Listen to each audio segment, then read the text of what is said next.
ఆయన సమస్తము సత్యము తరతరము నుండును. ప్రార్థన చేసుకున్నాం. స్తుతి స్తుతి స్తుతి నీకే వందనాలు దేవదేవ. ప్రేమ వల్ల దేవదేవ. వాక్యం చెప్తున్నాగా దేవదేవాన్ని ధైర్యాన్ని మాలో నింపండి దేవదేవానికి వందనాలు దేవదేవ. నేను చెప్తున్నాగా దేవదేవ ప్రతి ఒక్కరికి అర్థమయ్యేటట్టు మీరు సహాయం చేయించింది. దాని నుంచి దేవదేవ మేము పాయింట్స్ తీసుకుని దేవదేవ మేము కూడా చేసేటట్టు మీరు సహాయం దయచేయండి. చెప్తున్నాగా దేవదేవ మీ ఆత్మ నడిపింపు దయచేయమని అడుగుతున్నాం దేవదేవ. చెప్తున్నాగా దేవదేవ ప్రతి ఒక్కరు శ్రద్ధతో అయినట్టు మీరే సహాయం దయచేయండి దేవదేవానికి వందన స్తుతులు చెల్లిస్తూ అడిగి పెడుతున్నాం తండ్రి.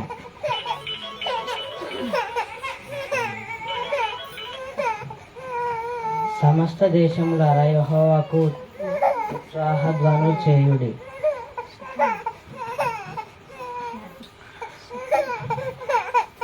ప్రతి ఒక్క దేశములు అంటే దేవునికి ఉత్సాహధ్వనులు చేయాలి. ఉత్సాహం అంటే సంతోషముతో దేవునికి ధ్వనులు చెల్లించాలి. అంటే కొంతమంది ఉంటారు వస్తారు చర్చికి వచ్చి మౌనవ్రతం పాటించి వెళ్ళిపోతారు. అట్లా కాకుండా మనము వచ్చినామంటే ఆనందముతో దేవుని స్తుతిస్తూ దేవునిలో మనం ఆనందిస్తూ పాటలు పాడి వాక్యము అర్థం చేసుకొని మనం వెళ్ళాలి చర్చికి. సంతోషముతో యెహోవాను సేవించుడు అంటే సంతోషం. కొంతమంది దేవుడు నాకు ఇలా చేస్తాడు నాకు అలా చేస్తాడని కాకుండా దేవుడు ఏది చేసినా నా మేలు కొరకే చేస్తున్నాడు నా కొరకే చేస్తున్నాడని మనం అనుకోవాలి. కొంతమంది అంటే చాలా మంది వరకు అనుకుంటారు దేవుని నమ్ముకున్నందుకే నాకు ఎన్ని కష్టాలు వచ్చాయని. అట్లా కాకుండా దేవుడు మనను గమనిస్తూ ఉంటాడు. కొన్ని కష్టాలు పెట్టి తర్వాత లాభాలు పెడతాడు.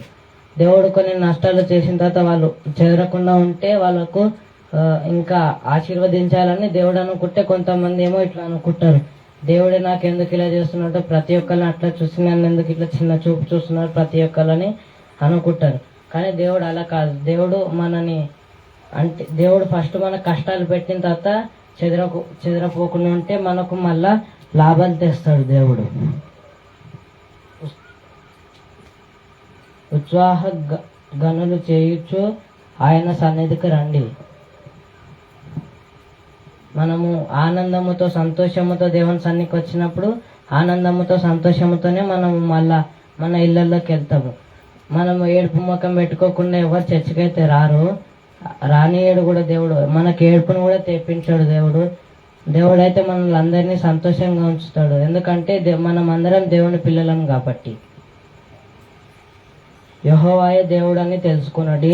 ఆయన మనలను పుట్టించాను, మనం ఆయన వారము. మనం అందరము యెహోవానే దేవుడు యెహోవానే మనకున్నాడు, యెహోవా మా పక్షమున ఉన్నాడని మనం అందరం అనుకొని ఉండాలి. యెహోవానే మనల్ని పుట్టించరు. ఇంకా మననైతే వేరే వాళ్ళైతే ఎవరు పుట్టించలేరు. యెహోవా కొరకే మనం పుట్టాము, యెహోవా కొరకే మనము నిలిచి ఉండాలి, యెహోవా కొరకే మనం బ్రతకాలి. మనం అందరం యెహోవాకు చెందిన వాళ్ళమే, సాతానికి ఇంకా ఇతరులకు మనం చెందిన వాళ్ళం కాదు. దేవుడే మనల్ని పుట్టించాను కాబట్టి మనం దేవునికే చెందిన వారం అవుతాము.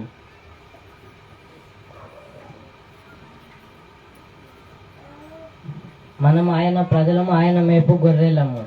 అంటే మనం దేవుని ప్రజలం కాబట్టి మనము దేవునిలోనే ఉంటాము, దేవుడే మనల్ని కాపాడుతాడు.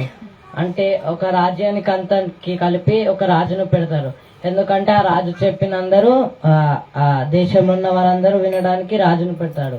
అక్కడనే గొర్రెల కాపరి కూడా ఉంటాడు. గొర్రెల కాపరి ఒక దాన్ని ఎంచుకొని దాన్ని రాజుగా పెడతారు వాటానికి. ఎందుకంటే అది ఏ దారిలో నడిస్తే మనం కూడా అది వేరే గొర్రెలన్నీ కూడా అది నడిచిన బాటలోనే నడవాలి. అలాగనే ఇక్కడ కూడా ఆత్మీయంగా మనకు సేవకులను పెడతాడు. ఎందుకంటే సేవకులు నడిచిన దారిలో సేవకులు ఏ విధంగా అయితే దేవుని స్తుతిస్తారు ఆ విధంగా కూడా మనం స్తుతించాలి. దేవుని కొరకు మనం బ్రతకాలి. దేవుని కొరకే మనం అంకితం అవ్వాలని మనకు కూడా సేవకులను పెడతాడు దేవుడు. అట్లనే మనం అనుకుంటాము. ఎప్పుడన్నా పాస్టర్ గారు లేదని ఎవరన్నా మనను తిట్టినప్పుడు అయితే మనం అనుకుంటాం ఎప్పుడు ఇట్లనే అంటాడు మమ్మల్ని, మేమంటే చిన్న చూపు అయిపోయిందని చాలా మంది అనుకుంటారు. అట్లా అనుకోకుండా ఏమన్నా మా గురించి అన్నాడు కదా మేము ఎదగాలని అంటాడు. కానీ ఇట్లా మనం అనుకుంటే సంఘం బాగుపడుద్ది. లేదంటే ఆ రీతిగా అనుకున్నారంటే అందరూ చర్చిలోకి వెళ్ళిపోతారు, అట్లా శోధనలు అవుతాయి.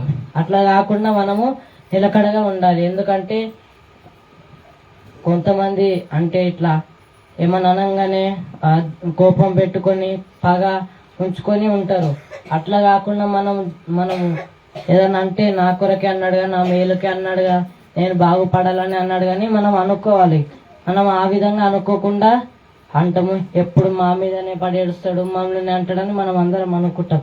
అట్లా అయితే మన సంఘంలో అయితే ఎవరు అనుకోరు, అంటే ఇతర సంఘాలు. కృతజ్ఞత అర్పణలు చెల్లించుతూ ఆయన గుమ్మములో ప్రవేశించాలి. అంటే మనం దేవుని స్తుతించుతూ, దేవుని పాటలు పాడుచు దేవుని సన్నిధిలోకి మనం రావాలి, మనం ప్రవేశించాలి. మనము ఏడుపు ముఖం పెట్టుకొని అల్లరిగా అట్లా ఏం చేయకుండా దేవుని స్తుతిస్తూ దేవుని కొరకే మనం అంకితం అయ్యామని చెప్పి దేవుని సన్నిధిలో మనం ప్రవేశించాలి. కీర్తనలు పాడుచు ఆయన ఆవరణంలో ప్రవేశించాలి. మనం పాటలు పాడుతాడు అక్కడిక్కడ చూడకుండా పాటలు పాడుతూ దేవుని ఆవరణంలోనూ మనం ఉండాలి. ప్రతి ఒక్కరము మనం దేవుని బాటలోనే ఉండాలి. లోకానుసారంగా మనం ఎప్పుడు అరే వాళ్ళు అట్లుంటున్నారుగా, మనం కూడా అట్లనే ఉందాం, వాళ్ళలానే తిరుగుదాం, వాళ్ళలానే ఉందామని కాకుండా మనకు సపరేట్గా ఒక రూల్స్ పెట్టుకోవాలి. మనం ఇంతసేపు ప్రార్థనలో గడపాలి, ఇంతసేపు వాక్యం చదువుకోవాలి, ఇంతసేపు బైబుల్ చదువుకోవాలని మనం టైం పెట్టుకోవాలి. టైం ప్రకారం మనం ఉండాలి.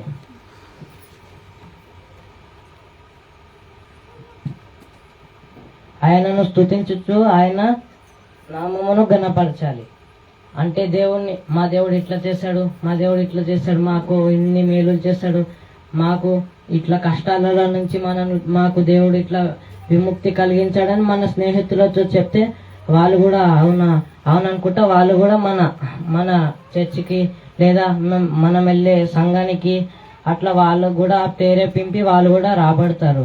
కాబట్టి మనకు దేవుడు ఏదైనా మేలులు చేస్తే మనం ఇతరులకు చెప్పాలి, ఇతరులతో అనాలి, దేవుడు మాకు ఈ మేలు చేశాడు, మాకు దేవుడు ఈ మేలు చేశాడు, మేము ఈ విధంగా మేము దేవుని సన్నిధిలోకి రావడం అని మేము మన సాక్ష్యాన్ని ఇతరులతో మనం పంచుకోవాలి. లేదంటే వాళ్ళని ఏమంటారంటే నామకార్థ క్రైస్తవులు అని అంటారు. అట్లా మనం ఉండకుండా మనకు దేవుడు ఈ మేలు చేశాడు, ఆ మేలు చేశాడని మన స్నేహితులతో చెప్తే వాళ్ళు కూడా రక్షణలోకి రాబడతారు. యెహోవా దయాళుడు, ఆయన కృప నిత్యం ఉండును, ఆయన సత్యము తరతరాలుండును. అంటే దేవుడు అనేవాడు దయాళుడు. మనం దేవుని కొరకు మనల్ని అర్పించుకోవాలి. దేవుడు మన కోసం మేలు చేస్తాడు, కష్టాలు పొందుతాడు. దేవుడే మనల్ని పుట్టించాడు. మనం దేవుని కొరకే బ్రతకడానికి వచ్చాము. ఇక్కడ మనం కొంతకాలమే ఉంటాము. తర్వాత రెండవ రాకడ వచ్చిన తర్వాత దేవుడు అయితే మమ్మల్ని తీసుకుని వెళ్ళిపోతాడు. మనందరినీ ఎవరైతే దేవుని నమ్ముకున్నారో వాళ్ళని తీసుకెళ్తాడు. మన ఫ్రెండ్స్, మన మిత్రులు, మన బంధువులు ఎవరన్నా రక్షణలోకి పోతే మనం వారికి చెప్పాలి, ఇట్లా రెండో రాకట అనేది వస్తుంది, దేవుడు ఇట్లా చేశాడు, అట్లా చేశాడని వాళ్ళకి చెప్పి వాళ్ళని మనం పరలోకంలో చూడాలంటే వాళ్ళని ఎప్పుడే వాళ్ళకు సువార్త చెప్పి దేవుడు ఇట్లా చేస్తాడు, అట్లా చేస్తాడు అని కాకుండా ఫస్ట్ మనము ఎవరికైనా దేవుడి గురించి చెప్తుంటే దేవుడు మనకి ఇట్లా కష్టాలు నష్టాలు పెడతాడు అని అవి కాకుండా స్టార్టింగే మనం ఏం చెప్పాలంటే దేవుడు మన పాపాల కొరకై ఇలా మరణించి మన కోసం తిరిగి లేస్తాడు, మళ్ళీ రెండో రాకడ వస్తుంది, అప్పుడు దేవుడు వస్తాడు, అప్పుడు ప్రతి ఒక్కరు వస్తారు, ప్రతి ఒక్కరు దేవునితో పైకి వెళ్తారు, పరలోకంలో వాళ్ళు కూడా ఉంటారని ఇలా స్టార్టింగ్ మనం దేవుడు మనకై చేసిన మేలులు కష్టాలు అవన్నీ చెప్పుకొని వాళ్ళని రక్షణలోకి తీసుకురావాలి. ఆయన సత్యము తరతరాలు ఉండును. అంటే ఇప్పుడు ఎవరైనా సత్యం కోసం పోరాడితే వాళ్ళ పేర్లు తరతరాలు ఉంటాయి. మన పేర్లు కూడా అట్లనే, మనం సత్యం కోసం పోరాడి సత్యాన్ని గెలిచామనుకో మన పేర్లు కూడా తరతరాలు ఉంటాయి. మనం కూడా సత్యం కోసం నిలబడాలి. ఓపి తాత అయితే ఎట్లా సత్యాన్ని చెప్తూ అనేక దేశాలు అనేక రాష్ట్రాలు తిరుగుతున్నాడు, మనం కూడా అదే మంటను ప్రేరేపణ మనలో కల్పించుకొని మనం కూడా టార్గెట్ పెట్టుకోవాలి. మేము పెద్దగా అయిన తర్వాత ఈ దేశానికి వెళ్ళి సువార్త చెప్తా, ఈ రాష్ట్రానికి వెళ్ళి ఈ దేశానికి వెళ్ళి మనం టార్గెట్ పెట్టుకోవాలి. ఆ టార్గెట్ అయిపోయిన తర్వాతనే మళ్ళీ వేరే దేశంకి మళ్ళీ టార్గెట్ పెట్టుకొని వెళ్ళాలి. సేవకులు అయితే ఈ ఈ ఈ సంఘం అయిపోయిన తర్వాత వేరే సంఘం, వేరే రాష్ట్రం అయిపోయిన తర్వాత వేరే రాష్ట్రం, వేరే దేశం అట్లా అనుకుంటే చాలా తిరుగుతున్నారు. వాళ్ళు తిరిగినందుకే మనం ఇప్పుడు రక్షణలో ఉన్నాం. మనం తిరిగినందుకు ఇంకా చాలా మంది రక్షణలోకి నడిపించాలి. మనం కూడా చాలా మంది రక్షణలోకి వచ్చి చెడిపోతారు. కొంతమంది క్రైస్తవుల పేరుకైతే క్రైస్తవులే, కానీ వాళ్ళు చేసేదంతా సాతాను పనులు, లోకానుసారంగా వాళ్ళు జీవిస్తారు. అట్లా కాకుండా మన సంఘంలో అయితే ప్రతి ఒక్కరు ఆత్మీయంలో ఎదుగుతున్నారు. ఒక్కరు కూడా లోకానుసారంగా నడుచుకుంటలేడు. ఎందుకంటే తాతయ్య చెప్పే వాక్యం, తాతయ్య వేసే పునాదులు అట్లున్నాయి. అట్లనే అదే రీతిగా మనం కూడా వేరే వాళ్ళకు పునాదులు వేసేయాలి.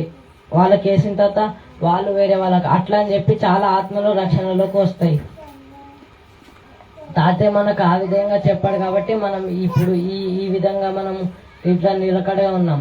మనం తాతయ్య కూడా లైట్ తీసుకొని ఏం కాదు అనుకొని తాతయ్య అనుకున్నాడు అనుకో, ఇప్పుడు ఇంతమంది 1500 సంఘాలు, 1500 రాష్ట్రాలు అయితే ఎవరైతే ఉండరు అంతమంది, వాళ్ళందరూ నరకానికి వెళ్తాడు. తాతయ్య అప్పుడు ప్రేరేపింపబడి నేనే చేస్తా అని చెప్పి ప్రేరేపింపబడాడు కాబట్టి అందరూ రక్షణలోకి వచ్చారు. మనం అందరం రక్షణలోకి వచ్చాం. మనం కూడా ఇప్పుడు మనం ఎక్కడన్నా వేరే దగ్గరికి వెళ్ళామనుకో, తెలియని ప్లేస్కి, అక్కడ మనకు ఎవరు తెలియకపోతే మిత్రులుగా చేసుకొని వాళ్ళ అవసరాలు తీసుకొని వాళ్ళ కోసం ప్రార్థన చేస్తే వాళ్ళు సత్యంలోకి వచ్చిన తర్వాత వాళ్ళు కూడా మనకు వేరే వాళ్ళని పరిచయం చేస్తాడు. వాళ్ళకు సువార్త చెప్పేటట్టు వాళ్ళు కూడా చేస్తారు. మనమున్న ఏరియాలోనే ఇక్కడనే ఉంటాం, మేము ఎక్కడ పోము అని అనుకుంటే అది వేస్ట్. నేను వేరే రాష్ట్రానికి వెళ్ళాలి, వేరే దేశానికి వెళ్ళాలి, అక్కడ ఉండాలి, అక్కడ సంఘం పెట్టాలి, అక్కడ నేను ఆత్మీయంగా ఎదగాలి అని అనుకుంటే అది మంచిది. కానీ మేము ఇక్కడనే ఉంటాం, మేము ఎక్కడ పోము అనుకోవద్దు అసలు. మనము తిరగాలి. అంటే ఇప్పుడు ఓఫీర్ తాతనే పాస్టర్ గారే తిరుగుతున్నారు, ప్రతి ఒక్క రాష్ట్రానికి వెళ్తున్నారు. మనం కూడా మేము ఈ రాష్ట్రానికి వెళ్తాం, ఈ రాష్ట్రానికి వెళ్ళి అక్కడ సంఘం పెడతాం అని అనుకోవాలి. అట్లా అనుకున్నందుకే మనకు ఇంతమంది సంఘాలు, ఇంతమంది ఆత్మీయంగా ఎదగబడుతున్నారు. మనం విశ్వాసం పెట్టుకోవాలి దేవుని మీద. దేవుడు నాకు ఇది చేస్తాడు. మనం ప్రార్థన చేసిన వెంటనే అది కాదు, దేవుడు చూస్తాడు. వాళ్ళు ప్రార్థన చేసి దేవుడు మనకు అది ఇస్తాడు. ఎందుకంటే మనము స్థిరంగా ఉన్నామో లేదో అని చెప్పి దేవుడు టెస్ట్ చేయడానికి మనందరినీ ప్రార్థన చేసిన తర్వాతనే మనకు అది దేవుడు ఇస్తాడు. దేవుడు ఇయ్యడని ఎవ్వరు ఏమనుకోవద్దు, దేవుడు ఇస్తాడు. దేవుడు కూడా అనుకుంటాడు, వీళ్ళు నాలో స్థిరపడి ఉంటే వీళ్ళ కోసం నేను ఇది చేస్తా, అది చేస్తాను. దేవునికి కూడా ఆశలు ఉంటాయి. వీళ్ళు నా కొరకు ఇట్లా ఎదగాలి, అట్లా ఎదగాలని మనుషులకి ఆశలు కాకుండా దేవునికి కూడా ఆశలు ఉంటాయి. వీళ్ళు ఈ దేశానికి వెళ్ళి అట్లా నా గురించి చెప్పారనుకో అని ఉంటుంది. ప్రతి ఒక్కరికి మనుషులకు ఉంటుంది, దేవునికి కూడా ఉంటుంది. అట్లనే మనమందరం కూడా ఇట్లా అనుకోవాలి, నేను ఈ దేశానికి వెళ్తా, ఆ దేశానికి వెళ్తా, నేను దేవునిలో విశ్వాసంగా ఉంటా, దేవునిలో స్థిరపడి ఉంటా అని అనుకోవాలి. కొంతమంది ఉంటారు ఇప్పుడు ఉదాహరణకు ఇప్పుడు చాలా చర్చిలు ఉంటాయి. ఆ చర్చి నచ్చకపోతే ఈ చర్చికి వెళ్తారు, ఈ చర్చి నచ్చకపోతే ఆ చర్చికి వెళ్తారు. అక్కడ అవన్నీ అబద్ధ బోధలు అవన్నీ. కానీ సత్యంలోకి వాళ్ళకు రావడానికి చాలా టైం తీసుకుంటుంది. టైం తీసుకోవాలంటే మనం సత్యాన్ని చెప్తేనే వాళ్ళందరూ సత్యంలోకి వస్తారు. అట్లా మనం సత్యం చెప్పుకునేటట్టు ప్రతి ఒక్కరు ప్రేరేపింపబడాలి. ఈ వాక్యం దేవుడు దీవించును గాక.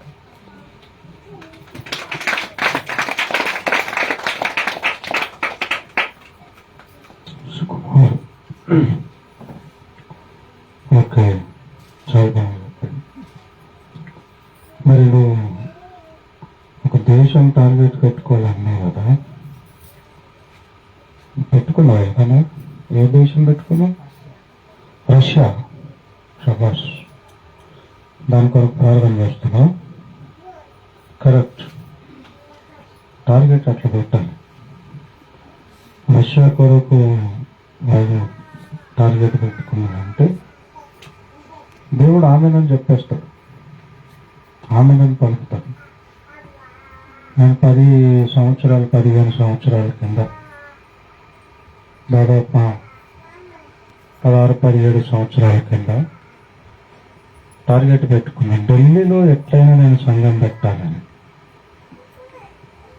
ఢిల్లీలో ఎట్లయినా నేను సంఘం పెట్టాలి, నేనే పెట్టాలి. దేవుడు ఆమెనన్నారు. 16 సంవత్సరాల తర్వాత మనం ఢిల్లీలో సంఘం పెట్టేశాం. దేవుని స్తోత్రం. మంచిది. ఇంకా చాలా విషయాలు చెప్పాడు, ముఖ్యమైన పాయింట్లు చెప్పాడు. మరి స్పష్టంగా అర్థమైనాయి అందరికీ కదా. మళ్ళీ మీకు ఏం అర్థమైందో నేను అడగాల్సిన అవసరం లేదు, అవసరం లేకుండానే చెప్పేశాడు. మరి ఈ వాక్యం చెప్పడానికి ముందు ఈరోజు ప్రార్థన ఎంతసేపు ఉంది? ఎంతసేపు చేసావు? అంటే ఈరోజు వాక్యం చెప్పడానికి సిద్ధపడ్డావు కదా, ప్రార్థన ఎంతసేపు గడిపావు? 20-50 50 15-20 నిమిషాలు వాడు ప్రార్థనలో ఉన్నాడు, వాక్యం చెప్పడం కొరకు సిద్ధపాట్లు. వాడు 15-20 నిమిషాలు ప్రార్థనలో ఉంటేనే ఇంత బాగా చెప్పిందంటే, జస్ట్ 20 minutes ప్రార్థనలో ఉంటే దేవుడు నిలబెట్టి వాక్యం చెప్పించాడు కదా. అదే 1 గంట ప్రార్థనలో ఉంటే ఇంకెంత బాగా చెప్తారు కదా. 2 గంటల ప్రార్థనలో ఉంటే ఇంకా పవర్ఫుల్ వస్తుంది అన్నమాట.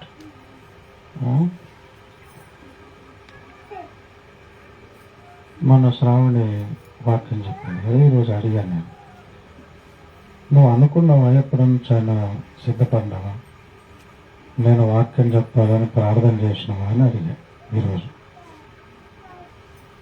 చేసిన పెద్ద డాడీ అని నేను. ఎప్పటి నుంచి అంటే ఎప్పుడైతే సరిత చేసి వాక్యం చెప్పిందో ఆ రోజు నుంచి ప్రార్థన మొదలుపెట్టిందట. నా జీవితంలో కూడా ఒకసారి నేను వాక్యం చెప్పాలి, నాకు అవకాశం రావాలి ప్రభు అని ప్రార్థన చేసింది. సడన్గా అంత బాగా వచ్చింది కాదండి, సడన్గా చెప్పంగానే ఏదో నోటుకొచ్చి చెప్పింది కాదు. అంటే సిద్ధపాటు అనేది అప్పటి నుంచి స్టార్ట్ అయింది. అంటే ఎన్ని రోజులైంది? ఏ డేట్న చెప్పింది సరిత వాక్యం? ఏ డేట్ని చెప్పింది? 15 కదా, 15 మీ ఇంట్లోనే చెప్పిందిలే. మీ ఇంట్లో ఏ డేట్ అది? నేను అప్పుడు ఎక్కడో ఉన్నా. 15 డేట్ అది ఎక్కడో రాష్ట్రంలో ఉన్నా. 12-13 అనుకుంటా. అంటే దాదాపు ఇప్పుడు 20 రోజుల నుంచి అనుకుంటుంది, ప్రార్థన చేస్తుంది కదా. అట్లా వీళ్ళు కూడా లేదా నువ్వు కూడా అనుకున్నావా, ప్రార్థన చేసినావా? అదే అంటే వీళ్ళందరికీ సరిగ్గా ఒక స్టెప్ వేసింది, ఒక స్టెప్ వేయించిన తర్వాత నెక్స్ట్ స్టెప్ అనేది ప్రార్థన స్టార్ట్ అయింది. అట్లా ఆశ అనేది వారు చెప్పిన టార్గెట్ అనేది ఇది అన్నమాట. నేను కూడా జీవితంలో ఎప్పుడైనా వాక్యం చెప్పాలి, సాక్ష్యం చెప్పాలి అని అనుకోవడం, దాని కొరకు రోజు ప్రార్థన చేయటం, అది సిద్ధపాటు అవుతుంది. ఏదో ఒక టైంలో సడన్గా మనం అవకాశం ఇస్తాం, దేవుడు వాడుకుంటాడు. దేవుడే వాడుకోవాలి మనల్ని. మన టాలెంట్, మన తెలివితో చేసే పని కాదు. వాక్యం చెప్పాలన్నా, ఒక పాట పాడాలన్నా కూడా దేవుడే జోక్యం చేసుకోవాలి. ఒక పాట పాడాలన్నా కూడా మంచి స్వరం కావాలంటే ఎవరు ఇవ్వాలి? దేవుడు ఇవ్వాలి. నువ్వు వాడేదో రాగంలో పాట పాడుతున్నావు, అది కూడా దేవుడే ఇస్తున్నాడు. కాబట్టి చక్కటి వాక్యం